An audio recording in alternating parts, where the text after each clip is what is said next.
नमस्कार। विषय है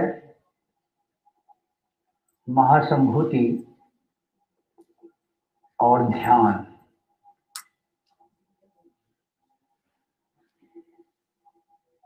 तंत्र प्रणीत साधना का दूसरा आध्यात्मिक पक्ष है ध्यान।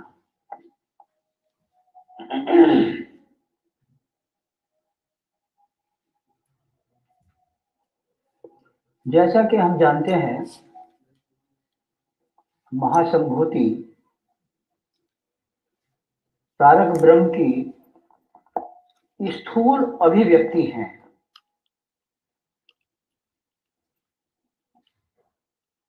महासंभूति में तारक ब्रह्म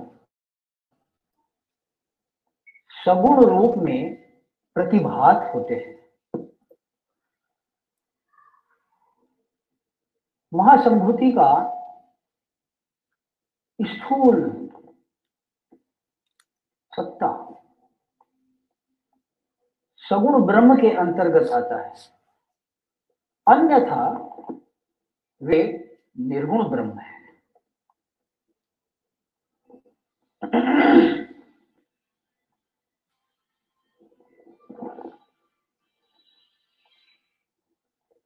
महासंभूति जब भौतिक शरीर में नहीं रहते हैं तो भी वे साधकों से भावात्मक रूप से जुड़े रहते हैं। एक घटना है जो स्वर्गीय आचार्य रघुनाथ जी बताया करते थे कि वो बाबा की सेवा में थे, सेवा कर रहे थे, तो बाबा ने उनसे कहा, देखो जी रघुनाथ, जब मैं शरीर में नहीं रहूंगा तो मेरी मूर्ति मत बनने देना। तो आचार्य रघुनाथ जी बोले, बाबा हम तो इस पार्थिव जगत के लोग हैं, तो आपकी मूर्ति बनाना तो हमारे लिए स्वाभाविक है। आप वचन दीजिए कि आप हमें छोड़ करके नहीं जाएंगे। तो बाबा कहते हैं, मैं तुम्हें छोड़कर जाता ही कहां हूं जी, मैं तो सदा सर्वदा तुम लोगों के साथ ही रहता हूं, हमेशा सगुण और निर्गुण के बीच तुम्हारे साथ ही रहता हूं जी।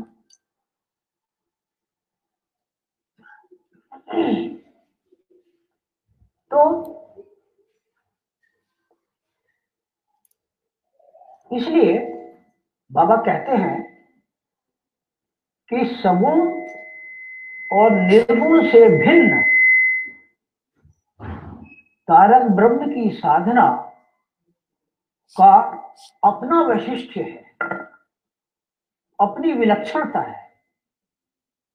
It has its own पेक्युलरिटी।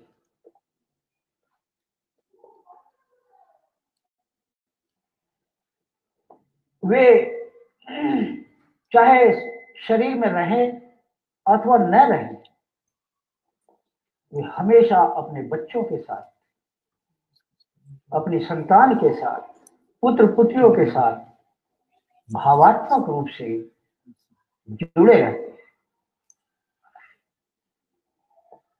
अपने बच्चों का मार्गदर्शन करते हैं, प्यार देते हैं और सतत उनके ऊपर अनुग्रह करते रहते हैं। और उनके बच्चे, उनकी संतान, पुत्र और पुत्रियां भी कहते हैं कि तुम तो हमारे परम पिता हो, स्नेहमयी माता हो, तुम ही हमारे इस भव सागर में त्राता हो, रक्षक हो। इसलिए हम तुम्हें अपना सर्व समर्पण करते हैं। तो बाबा कहते हैं कि वह साधक भाग्यशाली है जिसने उनके प्रति संपूर्ण समर्पण प्राप्त कर लिया है। यह संपूर्ण समर्पण ही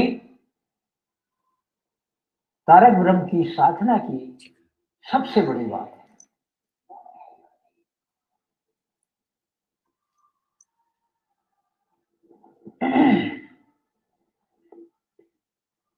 सन 1959 में ही बाबा जमालपुर में जो व्याघ्र कब्र है वहां साधकों के साथ थे। संध्या काल में अंधेरा हो गया था, तो बाबा बोले साधकों को, देखो जी, मैंने जो बराभय मुद्रा के माध्यम से जो शक्ति स्पंदन उत्सारित किए हैं, तुम ध्यान के माध्यम से उन शक्ति स्पंदनों का प्रयोग मेरी आइडियोलॉजी को स्थापित करने में सक्षम हो। विश्व की कोई भी समस्या को तुम हल कर सकते हो। मैं शक्ति देता हूं, तुम ध्यान करोगे, तुमको मेरी बराह मुद्रा से शक्ति मिल जाएगी और उन शक्ति स्पंदनों से तुम बहुत बड़े बड़े काम। मैंने इस मुद्रा के माध्यम से तुमको सब कुछ दे दिया है। मेरी अब आवश्यकता नहीं है। मैं जाना चाहता हूं, तुम मुझे छोड़ दो। खैर, ये कहानी तो इसके बाद बहुत लंबी है, हम उसमें नहीं जाएंगे। तो तारक ब्रह्म साधक के इष्ट हैं। ध्यान में तारक ब्रह्म इष्ट हैं और महासंभूति इष्ट मूर्ति। तारक ब्रह्म महाभाव हैं और महासंभूति महाभाव मूर्ति, एम्बोडिमेंट ऑफ महाभाव। ध्यान में महासंभूति जब महाभाव मूर्ति के रूप में साधक के गुरु चक्र पर आसीन होते हैं, तो और महाभाव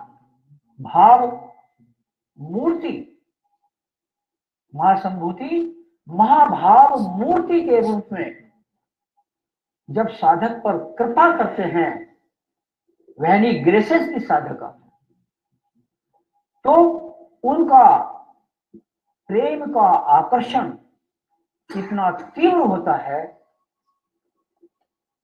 कि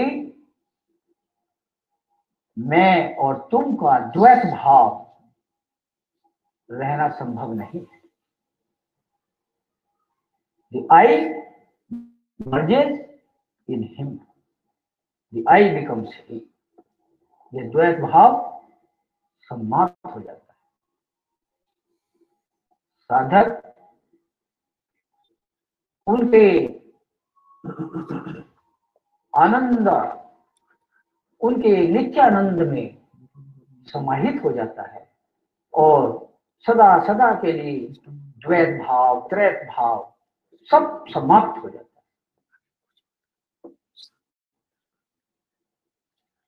तो यही है निर्विकल्प की अवस्था। कहा गया है आनंद सूत्र में, आत्मनि महत प्रणाशे निर्गुणा स्थिति निर्विकल्प समाधि।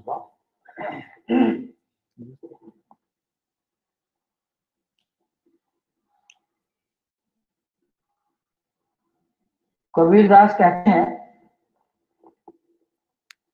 जब मैं था तू नाही, अब तू है मैं नाही, प्रेम गली अति साकरी, तामे दो न समाही। एक हो जाते हैं साधक और इष्ट, एक हो जाते हैं। सदा सदा के लिए साधक सभी भावों का, द्वैत भाव का बंधन तोड़कर उनके नित्यानंद में मर्ज कर जाते हैं। तो ईश्वर प्रणिधान की साधना जो हम सवेरे चर्चा कर रहे थे, उसमें भावमूर्ति आनंद तो देते हैं, आनंद की अनुभूति तो होती है, परंतु फिर भी इष्ट कुछ दूर तो रह ही जाते हैं। इस दूरी को साधक सहन नहीं कर पाता। भक्त साधक हैं, उनके लिए यह दूरी असह्य वेदना में रूपांतरित हो जाती। कवि विद्यापति ठाकुर कहते हैं, जन्म अवधि हम निहारिनु, नयन न तिरपित भेद। अर्थात मैंने जीवन भर तुम्हारा दर्शन किया, फिर भी मेरे नयन तृप्त नहीं हुए। यही है सविकल्प समाधि की अवस्था, जहां इष्ट कुछ दूर रह जाते हैं। साधक उनमें मिलकर एकाकार हो जाना चाहता है, उनकी आनंदमयी गोद में समाहित हो जाना चाहता है। तो इसीलिए इस दूरी को, इस द्वैत भाव को समाप्त करने के लिए ही ध्यान साधना है। ध्यान में वे भागते हैं, तो भक्त साधक को क्या करना है, बाबा बताते हैं, उनका पीछा करना है। पीछा करते रहेंगे, भागते रहेंगे, उनके पीछे भागते रहेंगे। यही है अनुध्यान। तो बाबा कहते हैं कि ध्यान की सही स्पिरिट अनुध्यान है। तो हम लोग अनुध्यान करते हैं, ध्यान नहीं। इस अनुध्यान के माध्यम से ही वो कृपा करते हैं और अपनी गोद में उठा लेते हैं। तो ध्यान के संबंध में मैं इतना ही कहना चाहूंगा।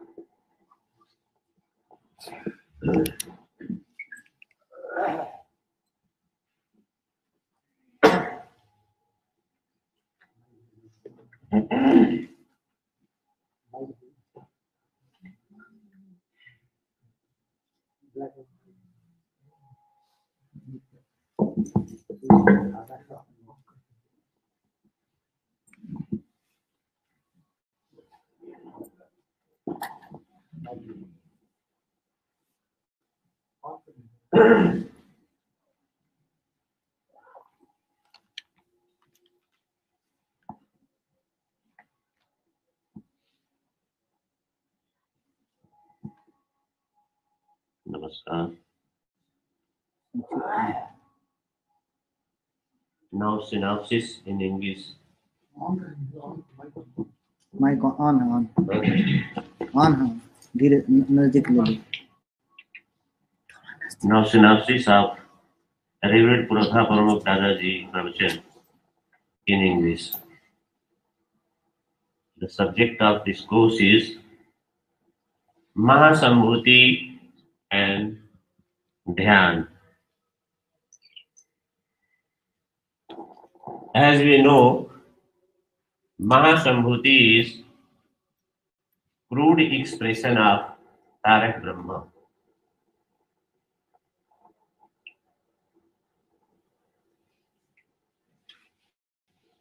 After the physical demise or physical departure of Mahasambhuti, he is always there with the bhaktas, with the sadhakas, with the spiritual aspirant in ideational form.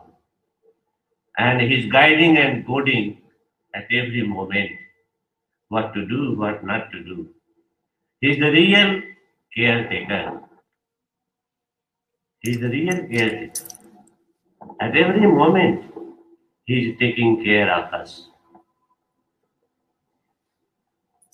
Once it happened so, Raghunath ji story it is. Baba was telling to Raghunath ji, late Raghunath ji, that after my physical departure, no one should create my statue. Raghunath ji told, Baba, we are all sadhak, human being. It is natural for a human being that in your absence, one will create a statue, one will create your image in the form of a statue.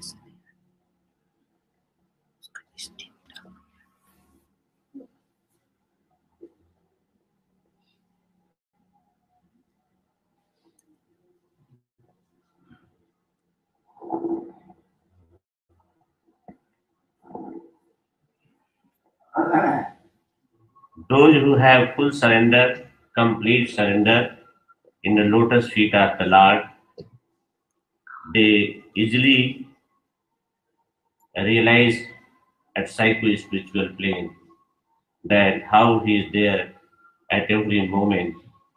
He is like a shadow guiding me. I am surrounded by him. That feeling automatically comes.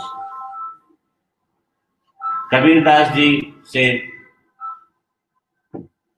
जब मैं था तो तू नहीं, जब तू है तो मैं नहीं. One stage comes in Dhyan when your personal feeling, your I feeling merges with the cosmic feeling. As long as that merger is not there, that dual feeling is always there. I am there, you are there. But with the help of Dhyan, when we do Dhyan of Tarak Brahma, what happens? This duality, I feeling merges with the cosmic feeling, and then two becomes one, and that is the stage of final Dhyan, and that is also known as Nirvikal Samadhi.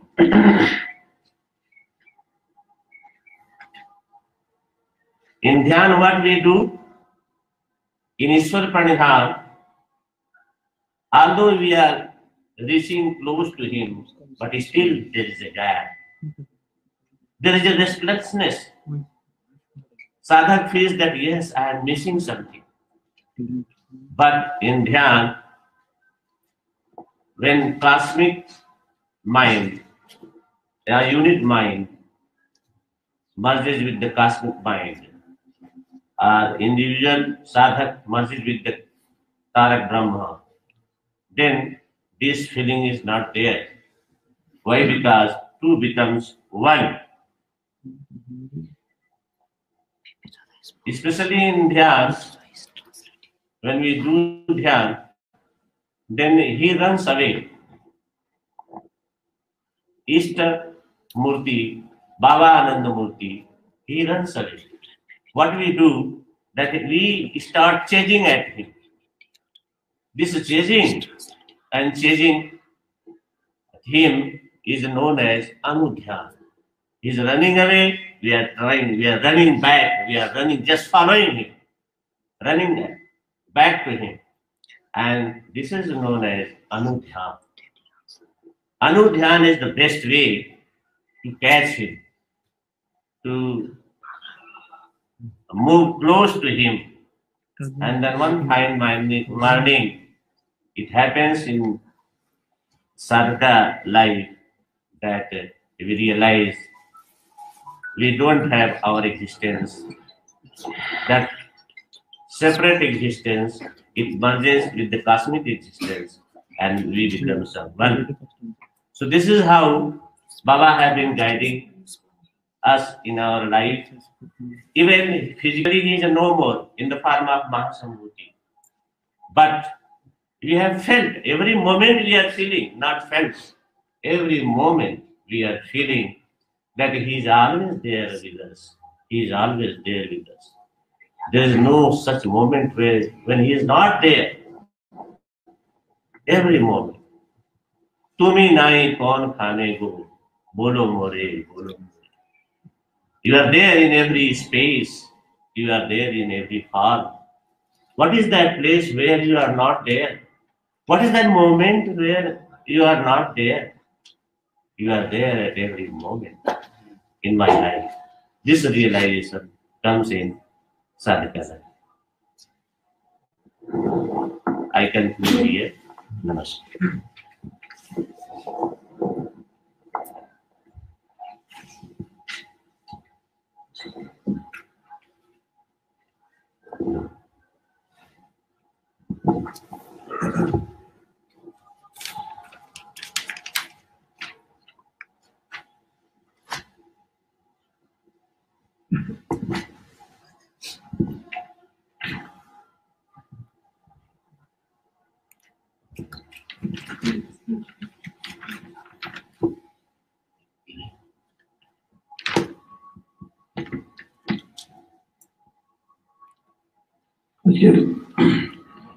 সবাইকে নমস্কার। আজকের শান্তকালীন শ্রদ্ধেয় গুরুদাদা আচার্য বিশ্ব দাদার যে প্রবচন তার সারাংশ ছিল বিষয় মহাসম্ভূতি ও ধ্যান। তন্ত্রের দেওয়া সাধনার অন্যতম দিক হলো ধ্যান। যেমন আমরা জানি মহাসম্ভূতিতেই তারক ব্রহ্ম রূপে প্রতিভাত হয়, আর মহাসম্ভূতির স্থূল সত্তায় আছে, অন্যথায় তিনি নির্গুণ ব্রহ্ম। মহাসম্ভূতি যখন ভৌতিক শরীরে থাকে না, সাধকের সঙ্গে ভাবাত্মক ভাবে থাকে। বাবা একবার রঘুনাথজিকে বলেছিলেন, যখন আমি থাকবো না তখন আমার যেন পার্থিব আকৃতি বানানো না হয়, কারণ আমি তো সবসময় তোমাদের সাথেই রয়েছি। বাবা বলেছেন সগুণ নির্গুণ ব্রহ্মের আপন আপন বৈশিষ্ট্য রয়েছে, তিনি সশরীরে থাক বা না থাক পুত্র পুত্রীর সঙ্গে জড়িয়ে থেকে প্রেম প্রীতি ভালোবাসা দিয়ে চলেছেন। ভক্তরা বলেন তুমি আমার একান্ত আপন, সবকিছু তোমাকেই সম্পূর্ণ রূপে সমর্পণ করবে, এটাই সাধনার শেষ। জামালপুরে ব্যাঘ্রের কবরে বাবা বড় ভাই প্রদান করে তীব্র শক্তি সম্পাদ করেছি, তাতে বিশ্বের সমস্ত সমাধান করতে পারবে। তার ব্রহ্ম হলো সাধকের ধ্যানের ইষ্ট, আর মহাসম্ভূতি হলো ইষ্টমূর্তি, মহাভাবমূর্তি। সাধক ধ্যানে মহাসম্ভূতি ভাবমূর্তিতে ধ্যানে আসীন হয়। প্রেমের আকর্ষণ এত তীব্র হয় যে আমি আর তুমি ভাবে একাত্মতা লাভ করে